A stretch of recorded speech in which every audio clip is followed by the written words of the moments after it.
Pemerintah Provinsi Jawa Timur mengoptimalkan peningkatan kapasitas para kepala desa guna memperkuat kemandirian desa. Upaya itu dilakukan melalui pelatihan teknis yang digelar bagi ratusan kades dari berbagai daerah di Jawa Timur yang digelar di Kota Malang pada Rabu 5 November. Saya yakin ada 100 lebih di ruangan ini yang mengenal beliau.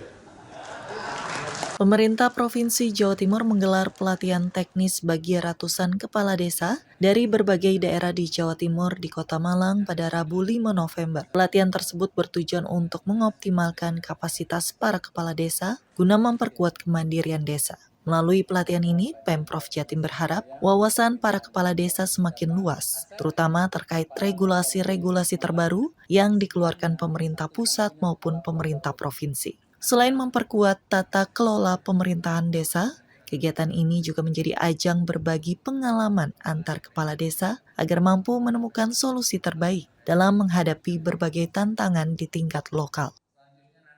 Para kepala desa supaya lebih meningkat wawasannya, regulasi yang terbaru termasuk dengan berkumpulnya para kades ini bisa sharing, saling tukar pengalaman dengan demikian dalam memimpin desa semakin punya solusi-solusi cara mengatasi terbaik. Pada kesempatan itu, para kepala desa juga diminta berperan aktif dalam menekan angka kemiskinan. Saat ini, tercatat persentase penduduk miskin di Jawa Timur terus menurun dari 8,75% pada September 2024 menjadi 8,47% di Maret 2025.